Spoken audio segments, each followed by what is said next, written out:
આજે કાર્યક્રમ આયોજન થવાનું હતું અને એક વિડીયો બનાવ્યો અને એ વિડીયો એટલો બધો શેર થયો, એના લીધે આ લોકો બધા તમે આવ્યા છો અને તમને આમંત્રણ મળ્યું અને તમારી સમસ્યા, આપણી સમસ્યા, બધાની સમસ્યા આપણને ખબર જ છે. તો એક મારી વાત નહીં પણ એક યુવાએ મને મેસેજ કર્યો કે પરેશભાઈ, તમને કદાચ મોકો મળે ને સ્ટેજ પર બોલવાનો તો આ વાત એટલા જરાક કરજો. ત્યારે એની વાત હું કહેવા જઈ રહ્યો છું કે નર્મદા વિસ્થાપિત જે તે ટાઈમે નર્મદાનું વિસ્થાપન થયું, આજની તારીખે પણ ત્યાંના ઘણા લોકોને જમીન નથી મળી. આજે પણ એ ધક્કો ખાય છે.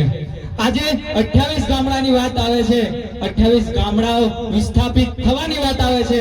આજે ટેન્ડર પણ પડી ગયું અને નેતાઓ એવું કહે છે કે આ તો અફવા છે. અરે અફવા નથી, ટેન્ડર ની અંદર લખેલું છે. આખું ટેન્ડર 88 પાનાનું મેં વાંચેલું છે.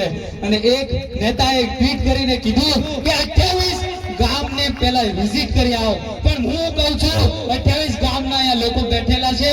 તમને ખબર છે કે નહીં કે તમારા ગામની અંદર, તમારા ફળિયામાં ડ્રિલિંગ માટે લોકો આવે છે કે નહીં? આવે છે ને? તો આ વાત ખોટી કઈ રીતે કહી શકે? ત્યારે મેં એને જવાબ આપ્યો અને કીધું કે તમે કાગળ પર એવું લખીને બતાવી દો કે આ વિસ્થાપિત નથી થવાના, આ ગામડાઓ નથી થવાના, તે દિવસે અમે માની લઈશું કે અમારી સાથે તમે છો. બાકી આજે કોઈ નેતા અહીંયા આવેલો નથી. અને આ નોટિફિકેશન છે એ રદ થાય તે દિવસે અમે માનીશું કે તમે અમારા છો. બાકી તમે તો પાર્ટીના ગુલામ છો. આજે એ યુવાને એવું કીધું કે ઉદયપુરમાંથી ડોલોમાઇટ પાવડર લઈ જાય છે, આંબાડુંગરમાંથી આ પ્રોજેક્ટ આવેલો છે એની વાત થાય છે, નર્મદાનું પાણી લઈ જાય છે. તો આપણી જે છોટાઉદેપુર કોઈ એક્સિડન્ટ થાય છે એ ભાઈની વાત છે કે એક્સિડન્ટ થયેલો અને એનો પગ ભાગી ગયેલો, સરકારી દવાખાનામાં જાય છે તો એવું કહે છે કે ઓર્થોપેડિક નથી અને ઓર્થોપેડિક નથી. અને એ બીજે પ્રાઇવેટ દવાખાનામાં જાય છે ને ત્યાં સુવિધા થાય છે. તો દોસ્તો, ત્યાં એસી વાળી હોસ્પિટલ બનાવેલી છે તો ત્યાં કેમ સુવિધા નહીં? ત્યાં ડોક્ટરો કેમ નહીં? અને આજની વાત કરું, કવાંટની વાત કરું, કવાંટમાં દવાખાનાની 100 બેડની મંજૂર થયેલી છે. કેટલા સમયથી આપણે સાંભળીએ છીએ, પણ ત્યાં દવાખાનામાં જાય છે તો રિફર. કઈ જાઉં? રિફર. કઈ જાઉં? વડોદરા જાવ, વડોદરા. ઉદયપુર પણ સારવાર આપણી થતી નથી. એ યુવાનનું એવું કેવું હતું, કે આટલું બધું આપણે આખા દેશને આપ્યું કહેવાય. આ નદી આખી કચ્છ સૌરાષ્ટ્ર સુધી જાય છે, આપણને પાણી મળતું નથી, આપણને પાણી નથી મળતું. ગઈની સરકારને પણ હું કહું છું, આજે હું પાર્ટીનો માણસ નથી પણ ગઈની સરકારને પણ કહું છું, જે તે ટાઈમે અહીંથી વિસ્થાપિત કર્યા તો અમે અહીંયા હતા તો અમને પાણી માટે નહેર કેમ નહીં?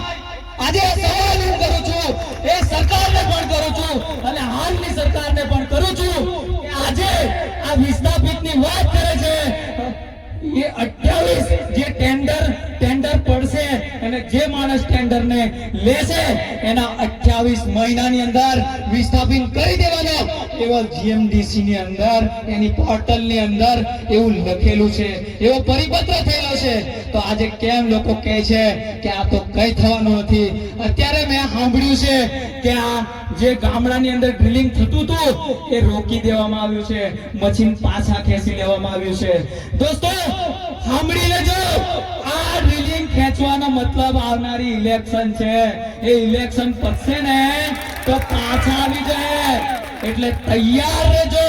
અને હું એવું કહું છું કે આજે લાખોની સંખ્યામાં ભલે કોઈ બી પાર્ટીમાં જાઓ, પણ જ્યાં ત્યાં તમારી જગ્યા પર જે ઉભો રહેવાનો છે એ કેવો માણસ છે એ જોઈને મારો અવાજ ઉઠાવશે કે નહીં એ જોઈને આજે છૂટજો.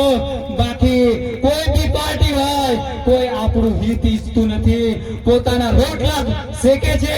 એટલે દોસ્તો, વધારે ન કહેતા ઘણી બધી વાતો છે. મેં YouTube ની અંદર ઇન્સ્ટાગ્રામ ની અંદર વાયરલ વિડીયો કર્યા. વાયરલ વિડીયો ની અંદર ઘણાએ કોમેન્ટ કરી કે આ તો થવાનું નથી, આ તો ખોટી અફવાઓ છે.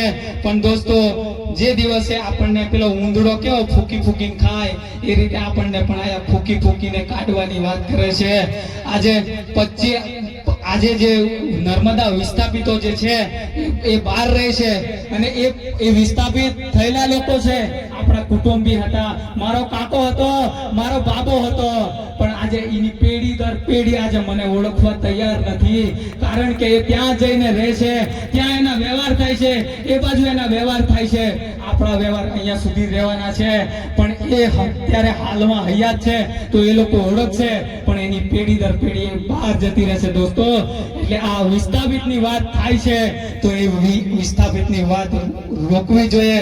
એ વિપક્ષ હોય કે પક્ષ હોય, આ વાતને કાયદેસર બંધ કરવી જોઈએ અને કાગળ પર લખાણ આપવું જોઈએ કે 28 ગામડા કે આંબાડુંગરના ગામડા બંધ. આ બધા ગામડા વિસ્થાપિત નથી થવાના દોસ્તો. અત્યારે જે આવેદનો આપ્યા, આપણા યુવાનો આવેદન છોટાઉદેપુર જઈને આપ્યા અને ત્યાં એ યુવાનોના ઘરે જઈને પણ પોલીસ આજે ખકડાવે છે કે ભાઈ તારા છોરાને જરી સમજાવી દેજે, નહીં તો છે ને હરકોરે નહીં તો ખાલ દેવું. એટલે દોસ્તો, યુવાનોને પણ દબાવવાની કોશિશ કરે છે. આજે હું અહીંથી બોલું છું ને તો કોઈકને કાનમાં પણ સંભળાતું હશે, કાલે આને પણ દબાવવાની કોશિશ કરું. પણ દોસ્તો, આ દબાવવાવાળા નથી, પુણ્ય કરવાવાળા છે. એટલે ટાડા પડીને બહી રહ્યા એવું સમજતા નહીં. આજે યુવાનો જાગી ગયેલા છે. આજે ડાયલા ને પણ ડાયલાઓ અમને જગાડી રહ્યા છે. તો આજે અમે કહીએ છીએ કે આ વિસ્થાપિત ને કાયદેસર કાગળ પર લખીને આપો કે નથી જવાના. બાકી આ ટાડા પડી જાય એવું માનતા નહીં. મારી વાણીને વિરામ આપું છું. જય હિન્દ, જય ભારત, જય જોહાર, જય આદિવાસી. ખૂબ ખૂબ ધન્યવાદ.